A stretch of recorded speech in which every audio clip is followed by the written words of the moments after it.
Setelah Xiaoyan melawan suku Heaven Demon Ponic, dan berhasil membuat mereka mundur, akhirnya Xiaoyan, Xiao Yi, dan ketua suku Piton bergegas menuju ke Pulau Naga Timur untuk menyelamatkan Xian. Adegan berpindah di perbatasan Pulau Naga Timur, terlihat banyak asap yang mengepul api di mana-mana, keadaan sangat mencekam. Di langit terlihat ada seorang lelaki yang sedang bertarung dan terkena serangan bertubi-tubi. Dia adalah Komandan Hei King, terlihat bawahannya menahan Hei King karena dia terpental oleh serangan. Di sampingnya ada kakek tua berjanggut putih dan panjang. Dia berkata kepada orang yang menyerang Komandan Hei King dan dirinya, dia berkata, Qian Xuan. Huo Zhan, apa tujuanmu sampai melakukan penyergapan seperti ini?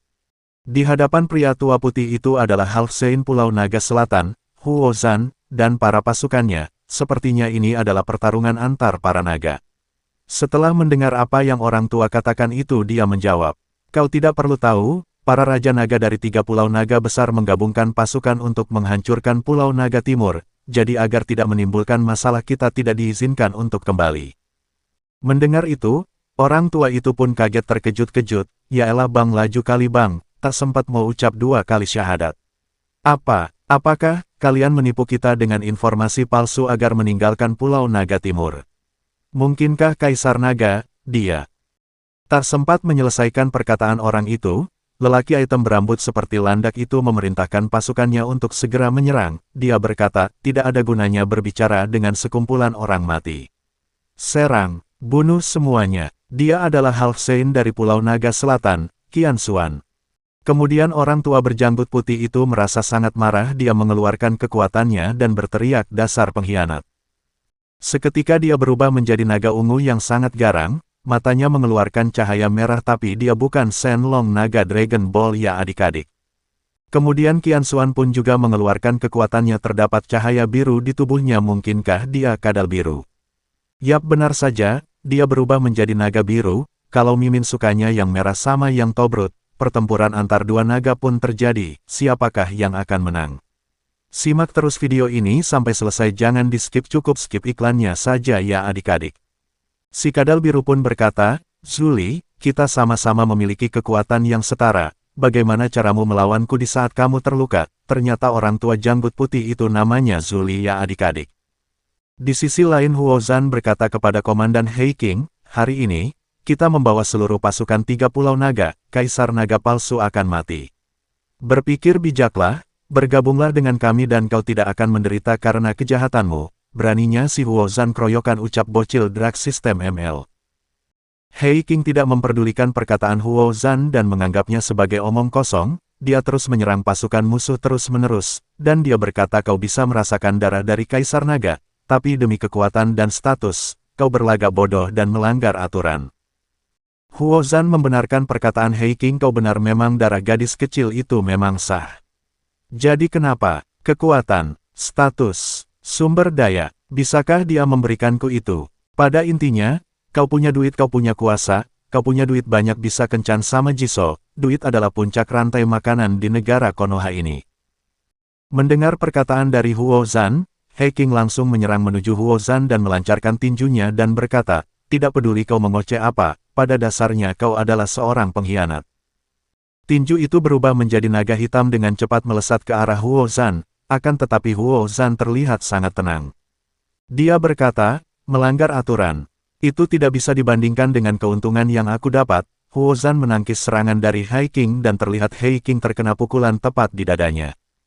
Setelah terkena serangan itu Hei King terlempar jauh ke belakang, terlihat dia merasa sangat kesakitan, mulutnya mengeluarkan cairan merah, dan dia berkata di dalam hatinya, maafkan aku Master Xian, ini mungkin akhir dari hidupku. Maaf, aku tidak bisa melindungimu lagi.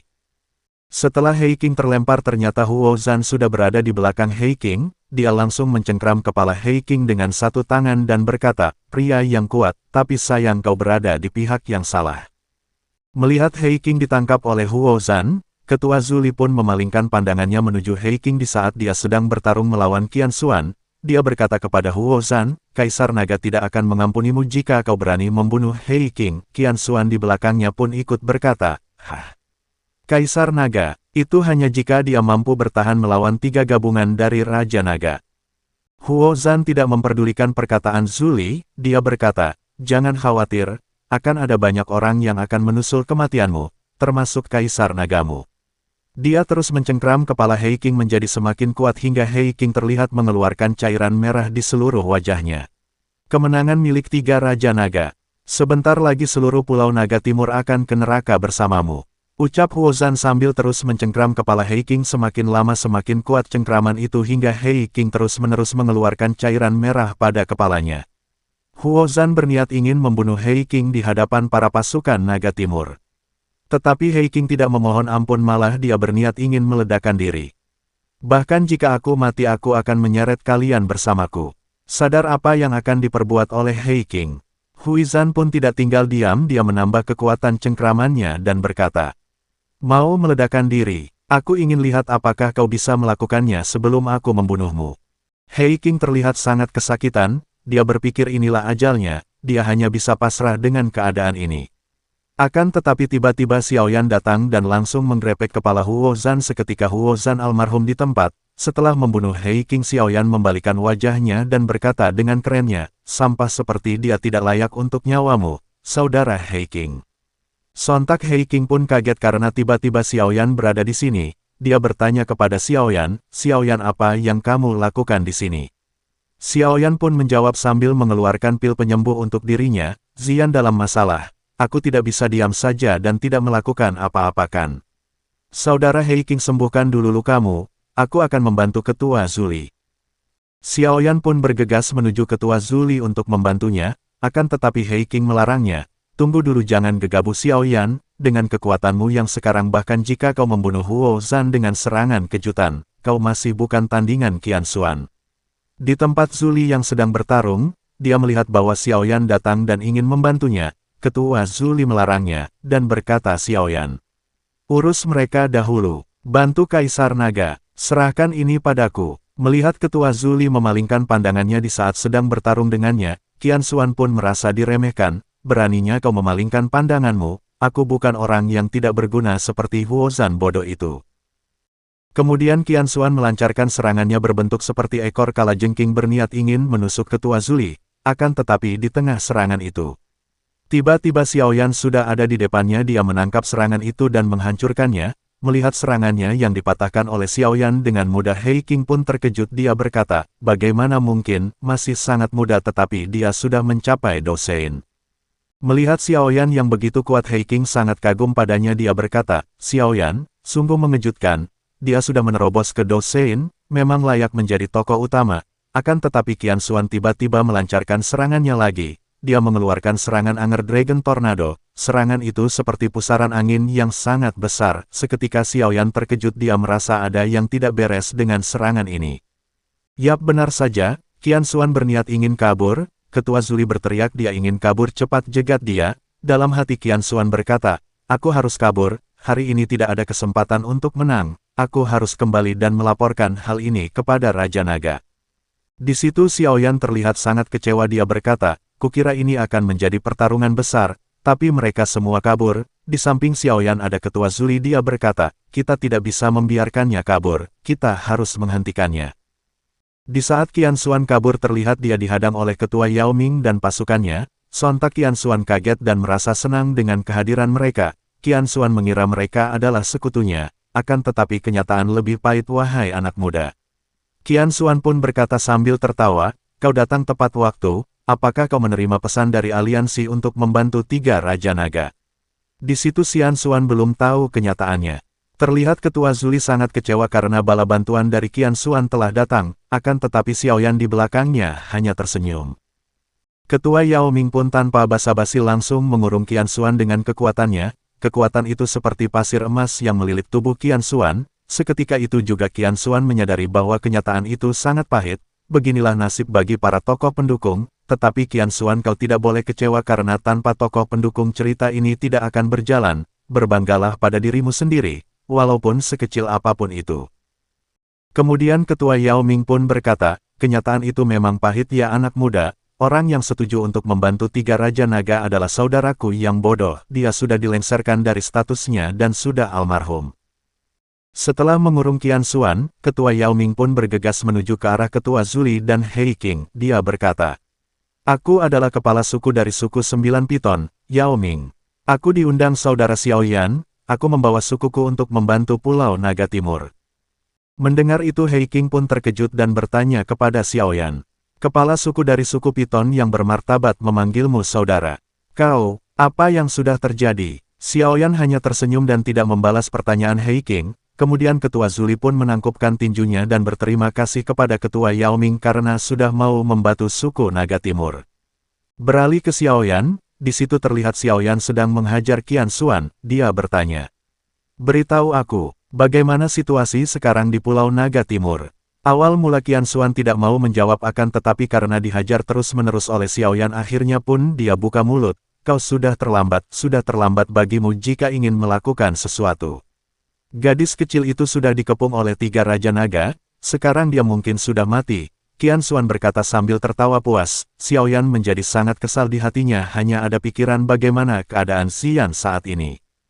Adegan beralih di luar Pulau Naga Timur, terlihat tempat itu sudah kacau balau banyak api dan asap di mana-mana. Di jalan masuk Pulau Naga Timur, sudah ada para pasukan dari 3 Raja Naga mereka menjaga agar tidak ada yang mengganggu rencana mereka. Seketika mereka menyadari kedatangan Xiaoyan dan kawan-kawan, penjaga itu berkata ada yang datang, mereka adalah orang-orang Pulau Naga Timur, serang mereka. Terlihat Xiaoyan, Xiaoyi dan lainnya sudah berada di langit Pulau Naga Timur, baru saja datang akan tetapi mereka langsung disambut dengan serangan. Xiaoyan tersenyum dan mengaktifkan pelindung api ungunya, berbentuk bulat seperti bola besar. Semua serangan para pasukan 3 Pulau Naga ditangkis dengan mudahnya. Serangan lemah seperti ini hanya membuatku geli, ucap Xiaoyan dengan tampannya. Xiaoyan kemudian membalikan serangan mereka, dan dia berkata, enyahlah kalian dari hadapanku. Seketika para pasukan 3 Pulau Naga hancur lebur terkena serangan Xiaoyan. Itu sudah pasti mereka hanya kroco rendahan. Kemudian setelah melenyapkan pasukan 3 Pulau Naga, Xiaoyan dan lainnya bergegas menuju ke tempat di mana Xian berada. Mereka melaju dengan kecepatan tinggi melesat seperti kilat.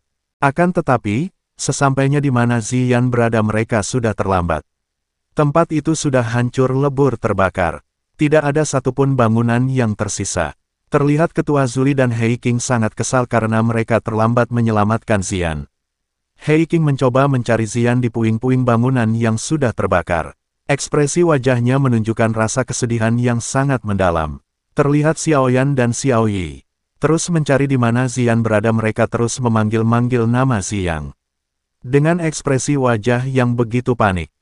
Tiba-tiba di langit ada suara gemuruh seperti ada pertarungan besar yang sedang terjadi. Terlihat ada cahaya terang di langit disebabkan pertarungan mereka. Xiaoyan pun menoleh ke langit dan terkejut karena cahaya yang menyilaukan itu.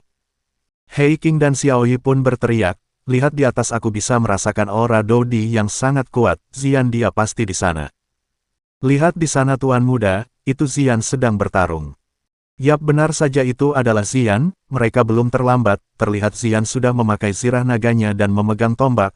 Aura yang sangat megah dan anggun, terlihat ada 4 orang di atas. Xian dikepung oleh 3 orang, sepertinya Xian sedang terpojok.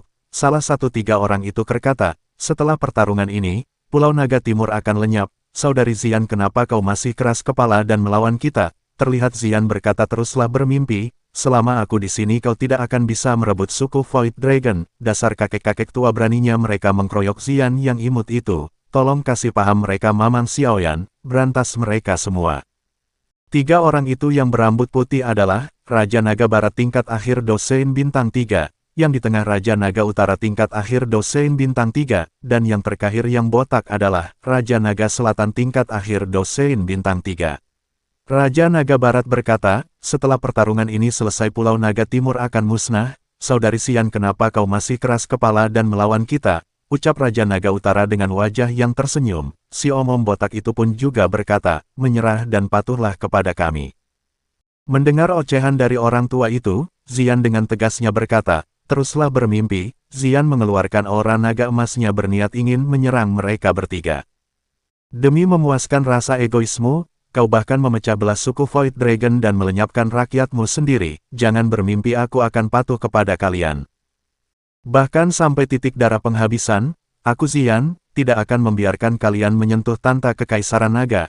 Kalian tidak layak untuk itu, ucap Xian sambil melancarkan serangannya menuju mereka bertiga.